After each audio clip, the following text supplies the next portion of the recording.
یہ صرف 4 کی بات یا 5 کی بات کرنے والے ہم تو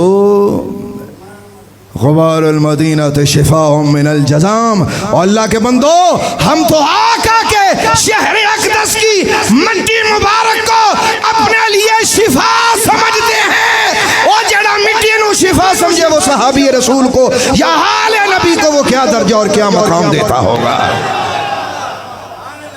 وہ کیا مقام اور کیا درجہ دیتا ہوگا۔ اللہ تعالیٰ فرماتا ہے محمد الرسول اللہ، محمد اللہ کے رسول ہیں، والذین معہ، اور جو میرے حبیب کے ساتھی ہیں ان کی شان کیا ہے، اشداء علی الکفار، کافروں پر سخت ہیں، رحماء بینہم، آپس میں مہربان ہیں، تراہم رکعا سجدا، کہ یہ رکوع کرتے سجدہ کرتے تجھے نظر آئیں گے، یبتغون فضلا من اللہ ورضوانا، کہ یہ اللہ کے فضل کے اور اللہ کی رضوان کے طالب ہوتے ہیں، اور ان کا مقام یہ ہے سیماہم فی وجوہہم من اثر السجود، اور ان کے ماتھوں سے، ان کے ماتھوں کی چمک سے وہ نشان عظمت دیکھ کر تمہیں پتا چلے گا کہ یہ اللہ والے ہیں یا نبی والے ہیں۔ اور ان کا مقام یہ ہے مثلہم فی التوراۃ و مثلہم فی الانجیل، ابھی کائنات بنی نہ تھی، زمین و آسمان ابھی بنے نہ تھے، ان کی تخلیق سے پہلے 1000 برس پہلے اللہ نے تورات اور انجیل میں نبی کے ان یاروں کا ذکر لکھ کر رکھا ہوا تھا۔ یہ بھی قرآن کی آیت ہے، مثلہم فی التوراۃ و مثلہم فی الانجیل۔ اللہ فرماتا ہے صرف قرآن میں ان کو بیان نہیں کر رہا، پڑھ تورات تجھے صدیق اکبر نظر آئے گا، پڑھ انجیل تجھے عمر نظر آئے گا، پڑھ تورات تمہیں عثمان نظر آئے گا، پڑھ انجیل تمہیں علی نظر آئیں گے۔ عاشقان الہی و رسول ذرا توجہ فرمائیے، قرآن کتنی خوبصورت کتاب ہے، اور یہ لوگ کتنے اہم ہیں جن کو اللہ ڈسکس فرما رہا ہے۔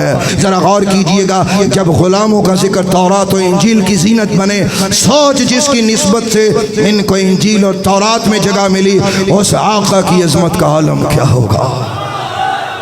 سنو میرے اللہ نے اس کی کیا مثال دی ہے۔ اللہ تعالیٰ فرماتا ہے کزرع، جیسے کھیتی ہو، اخرج شطأہ، آپ غور کیجئے گا، کھیتی میں سے ایک سوئی نکلتی ہے جسے پٹھا کہتے ہیں۔ اللہ فرماتا ہے جیسے کھیتی، اور اس کے بعد میرا مالک فرماتا ہے کہ کھیتی سے پھر پٹھا نکلنا، اس کھیتی سے مراد مدنی تاجدار، اور پٹھا نکلنا یہ ہے آگے صحابہ کرام، یعنی وہ کومپل نکلنا، وہ پٹھا نکلنا۔ اخرج شطأ، فرمایا کہ یوں سمجھو کہ جس طرح وہ پٹھا نکلا، اللہ تعالیٰ فرماتا ہے لوگو میں اپنے نبی اور نبی کے یاروں کی ایسی مثال قیامت تک دے جاؤں گا اپنے قرآن میں کہ جب جب تم اس کو پڑھو گے سارے مسئلے حل ہوتے جائیں گے۔ میں پھر بیان کرتا ہوں، کزرع، فرمایا جیسے کھیتی ہو، اخرج شطأ، پھر ایسے کہ جیسے اسے پٹھا نکلا، پھر کیا ہوا، فآزرہ، اللہ تعالیٰ فرماتا ہے پھر اس پٹھے کو طاقت دی، فاستغلظ، پھر وہ تبیز ہوئی، وہ پٹھا طاقتور اور مزید آگے بڑھا، اور اس کا مقام فاستوى على سوقه، اللہ تعالیٰ فرماتا ہے پھر وہ اپنے پنڈلی پر کھڑا ہو گیا۔ اللہ اکبر۔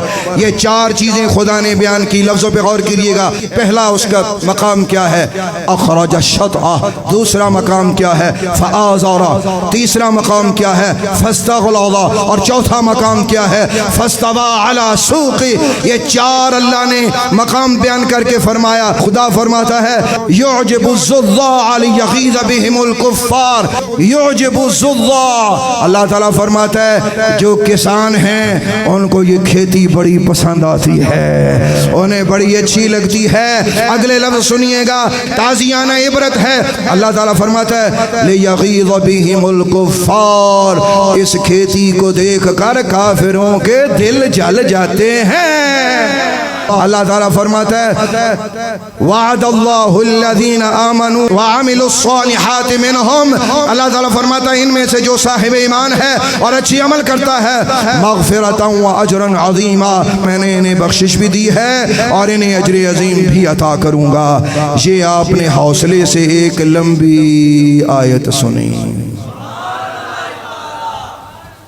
میں نے آپ کو کہا تھا کہ قرآن سمجھنے کے لیے ہمیں مفسرین چاہیے. میں آپ کی خدمت میں صرف 2 مفسر رکھ رہا ہوں. کتنے مفسر؟ نمبر 1 تفسیر معالم التنزیل امام بغوی، آج سنہ ہجری 1441 ہے، اور صاحب معالم التنزیل کا وصال آج سے 925 سال پہلے ہوا. کتنے سال پہلے؟ آج سے 925 سال پہلے ہوا. ذرا غور کیجئے گا، یعنی کم از کم یہ تفسیر آج سے 925 سال پرانی ہے. وہ کہتے زرع سے مراد محمد عربی، کھیتی سے مراد مدنی تاجدار ہیں.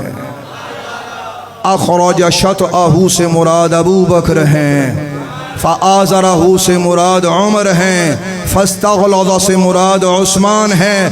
فاستوى علی سوقہ سے مراد حضرت مولا علی ہیں.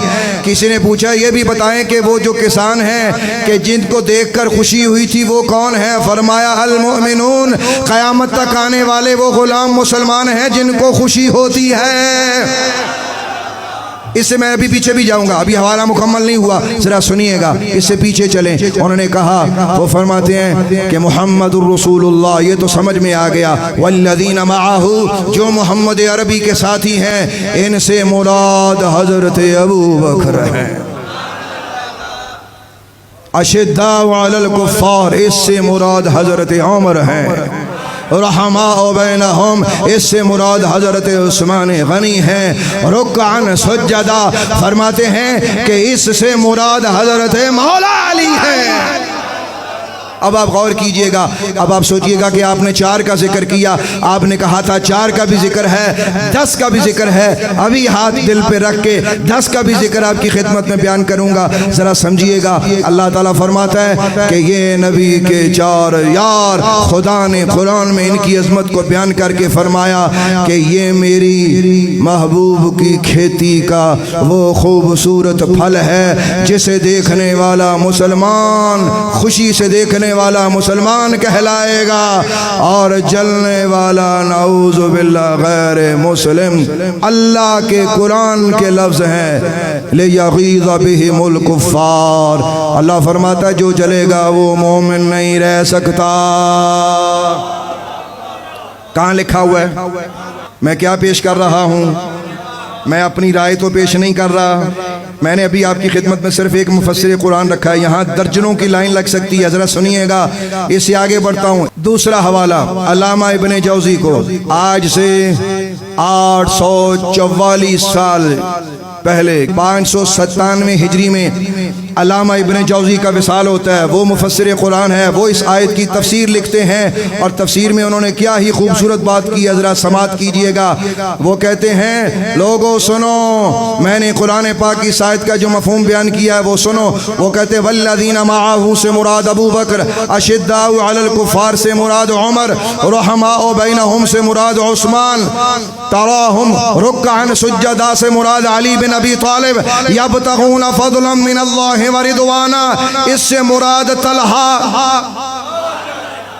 چاروں تے ایک گنتی پوری کریے. 5واں طلحہ، 6واں زبیر، 7واں عبد الرحمن، 8واں سعد، 9واں سعید اور 10واں ابو عبیدہ. وہ فرماتے ہیں کہ ان 10 کا بھی ذکر قرآن میں موجود ہے اور 4 کا بھی ذکر قرآن میں موجود ہے. جو مانے وہ مسلمان ہے اور جو نہ مانے اس کا اسلام سے کوئی تعلق نہیں. ہمارا کام ہے ہم سے علم سے بات کرنا، ہمارا کام ہے اللہ کے قرآن سے بات کرنا، سرکار دو عالم کے فرمان سے بات کرنا.